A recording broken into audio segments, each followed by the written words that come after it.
Hi, this is the 83rd Annual Cold Spring Harbor Laboratory Symposium. This year the topic is Brains and Behavior, Order and Disorder in the Nervous System. My name is Rebecca Leshan. I'm the director of the Banbury Center here at Cold Spring Harbor Lab, and I'm really pleased today to be here with Paul Glimcher, who is a professor at New York University and director of the Institute for the Study of Decision Making. I knew I was going to screw that up, and I didn't. Welcome, Paul. Thank you. I wonder if you could start us off by just giving us a little bit of background about your research, maybe what you spoke about at the symposium. Sure. My lab's really focused on understanding the core neurobiological basis of how we make decisions. That's an area that we knew really very little about 20, 30 years ago. We knew a lot about Pavlovian conditioning, but really didn't think about how people make choices and what the neural architecture for that looks like. Over the course of the last 25 years, as a community, we've made tremendous strides in making fundamental insights into that. I think at this point we can say that we understand the basic neural architecture for making decisions. We understand how parts of the frontal cortex generate values, store them, how we learn what we like and what we don't like, and then how those values are passed to areas in the frontal and parietal cortex for decision making, for weighing options in a very formal mathematical sense. So it's been a really exciting field to be in for the last 25 years because it's really a field that was born pretty much 25, 30 years ago. Wow. And at this point we really, I think, have laid the groundwork for understanding how to change policy, how to understand things like drug addiction, how to understand decision making. And it's really interesting because I hear a lot in this field the term neuroeconomics, which you wouldn't necessarily always put neuroscience and economics together, and you've done just that. So can you tell me about branching that divide and how difficult it was for you as a trained neuroscience to say, hey economists, here I am?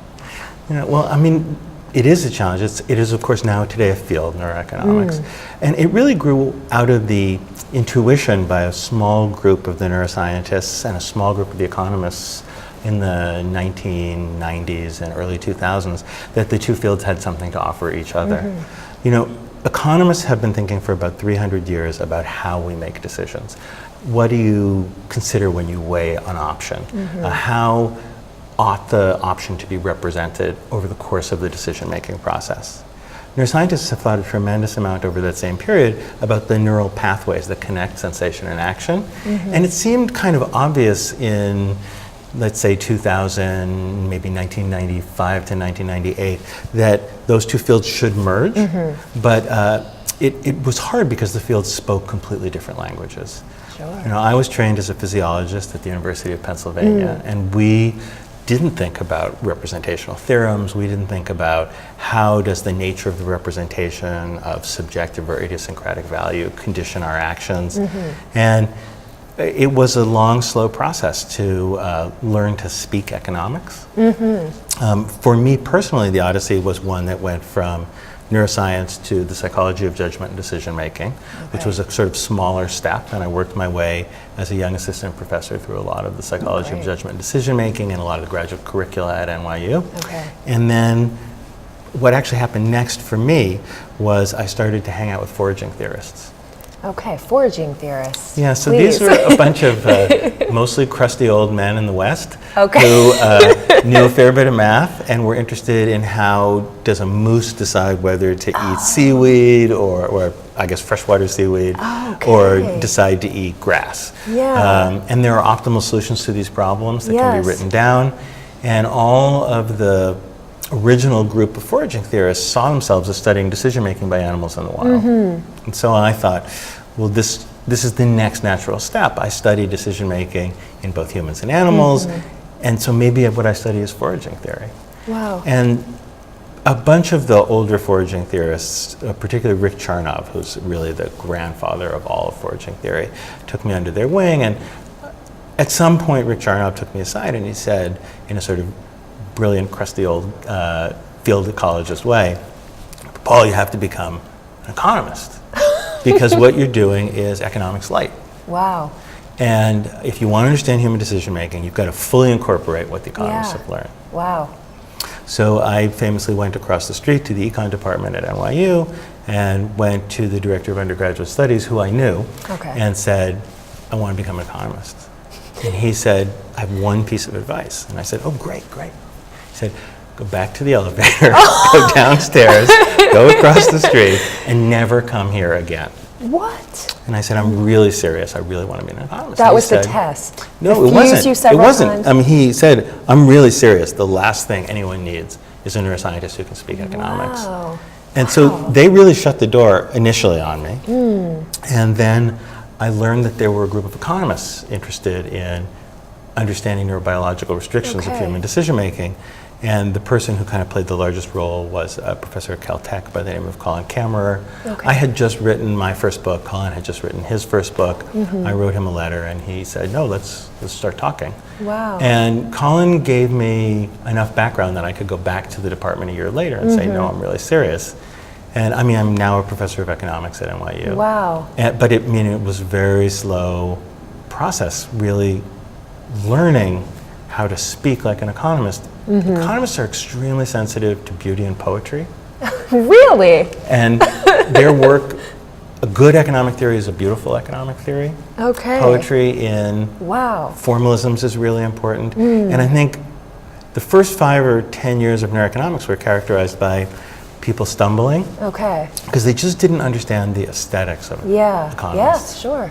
That's so important, and it's hard to appreciate how important the blinders we put around ourselves are in the aesthetics that we operate under. It's true in neuroscience, but I'm used to it. Okay. And to learn to see neuroscience from the point of view of an economist was hard, but then incredibly validating. Yes. Oh, I mean, there are a number of people, I think, in neuroscience who either have come from a different field or who have branched out into other fields, but it's typically something a little bit closer, like, I mean, maybe physics. Physics is in a case where I think physics is in some ways more like economics than like neuroscience. Okay. But I mean, it is a hard reach.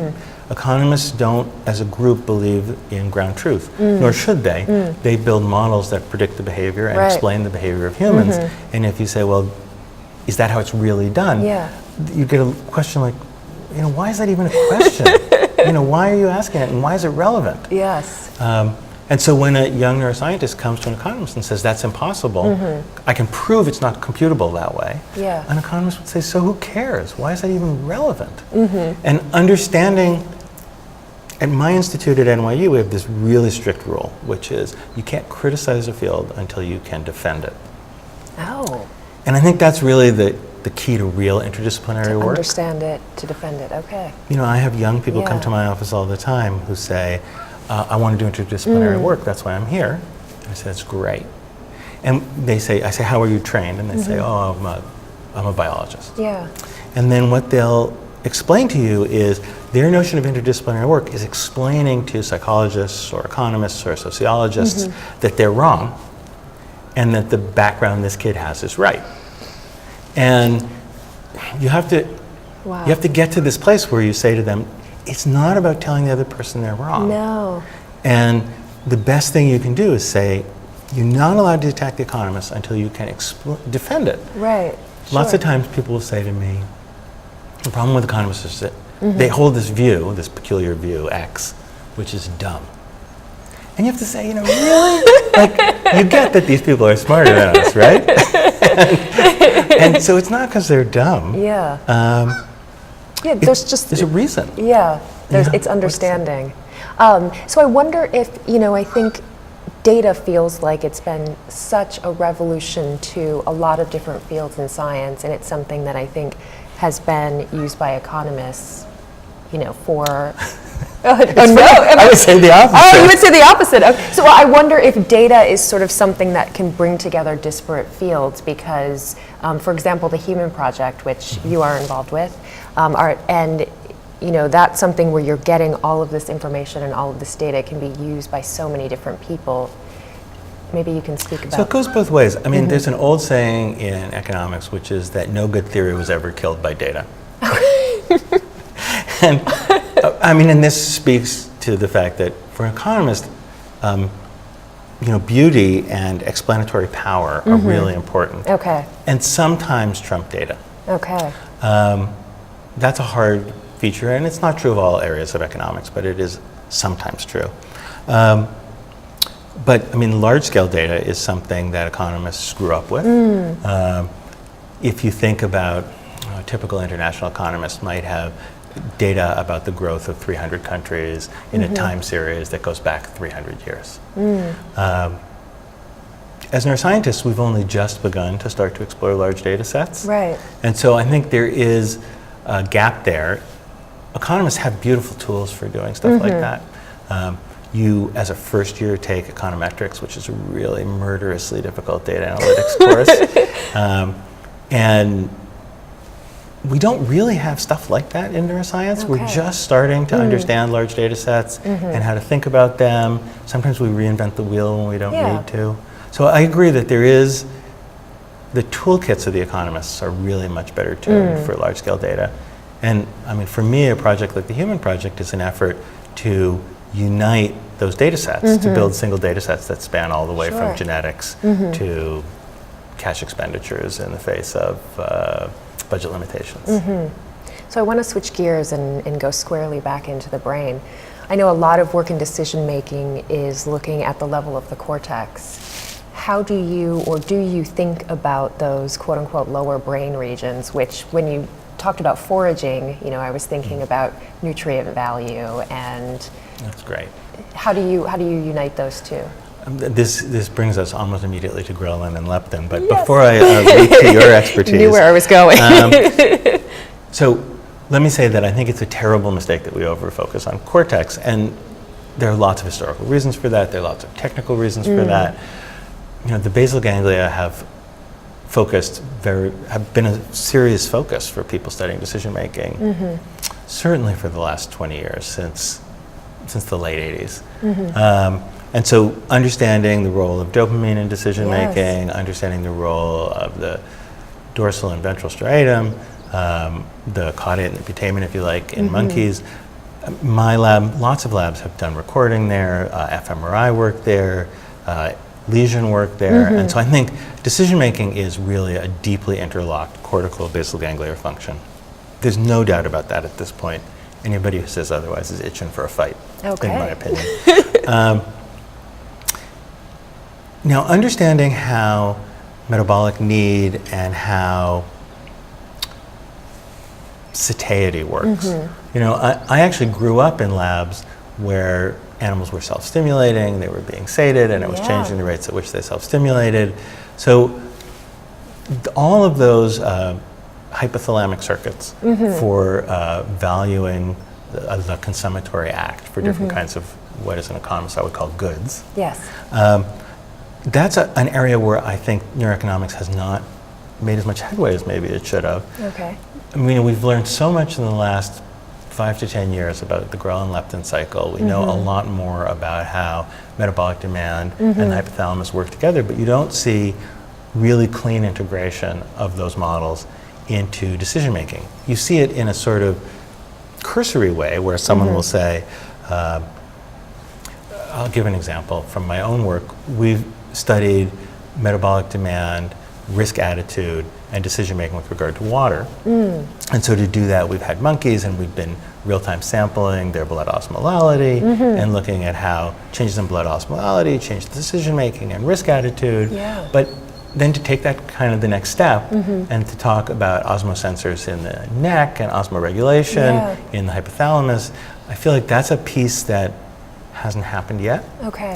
You still see the traditional kind of physiological psychology approach mostly dominating the hypothalamus. And you see these points where the two fields almost touch. Yes. I mean, I would love to see more work that connected what you could think of as the sort of traditional physiological psychologists like Don Pfaff with, I mean, there's interest and people talk about it, but I just don't think they've really knit together yet. And do you think, you know, a lot of what's been presented from what I'm seeing at the symposium and discussed are optogenetic studies, which of course are in rodents, and a lot of the more traditional behavioral studies, as you want to relate to humans, are in non-human primates. Do you see that there's a disconnect in those two fields need to be joined as well? I think that is really happening. I think that there's a group of young rodent physiologists, a lot of them came up, who are asking the question, how do we use traditional economic models to understand rodent decision making, both rats and mice? And so you see people as far afield as Jeff Ehrlich at NYU Shanghai, Carlos Brody at Princeton, and here Adam Kepex, Zach Manin, who came from here, Tony Zador. These I see as all a group of people who are asking the question, how do we use sort of hardcore decision-making tools to understand decision-making by rodents as a model for understanding primates like us and monkeys? So I think that's happening, but it's happening in a subgroup of the rodent field. Yes. There's been efforts to use optogenetics for understanding monkey decision-making, but they have not been successful, and it's because we don't have, Cree, and CRISPR is still in its infancy in primates. And so when you think about technologies like AAV transfection, I mean, there have been successes, but they've been very hard to get to work in primates, and many a lab has burnt many an hour. And the landmark papers, there's just a handful of great landmark papers. Right, we've still got a ways to go. We've just got a little bit of time left, so I just want to open it up to you. Is there something that you are really excited about? Maybe something that you've heard at the symposium that surprised you, or outside, or somewhere that you're really excited to take the field of decision making into, whether it's a disease state, a disordered brain? Yeah, I mean, I think, and this may reflect the point in my life that I'm at, but I think that, because I used to make fun of my mentors, they would reach their mid-50s and suddenly they would think about policy and the impact of their work. I thought you were going to go with aging, by the way. No, not quite. So, I mean, I do think at this point, now that we understand the decision-making architecture as well as we do, we really have to use that to address, the major policy issues that face us with regard to mental health and metabolic health. And the two things that are pressing national epidemics are the opioid epidemic and the obesity epidemic. Yes. Which lean both on sort of my interests in dopamine and your interests actually in the hypothalamus. And so more and more I find my lab's work focusing on using the tools, neurobiological and behavioral, that we've developed to understand when is a person at risk for addiction, when is a person at risk for relapse who's been treated for addiction, what are the brain changes, and how do changes in things like striosomes and matrix over the course of disease states manifest as increased or decreased risks. We have developed a robust treatment architecture for obesity and drug addiction, but I mean, honestly, they're not terribly effective. People who are obese stay obese, and people who are addicted to drugs are to some degree addicts their whole lives. And it's striking that we have failed as neurobiologists to cure those diseases. At best, we treat them. And it's my hope that one of the probably many missing pieces is an understanding of decision making. And as we get to a place where we can now look at how you choose to consume drugs, or how the signals from your hypothalamus cause you to choose to eat, how we understand those circuits, hopefully, will be the golden key that unlocks an actual cure, not just a treatment. And so for me, that's a really exciting area. I see this in computational psychiatry all the time. The birth of computational psychiatry in the last few years is, I just think, an act of exciting, optimistic, can we bring the kinds of tools that my generation developed when we were younger to policy problems today? I mean, I've not heard anyone talk about computational psychiatry and not be really excited about it. So. Yeah, it's really, I mean,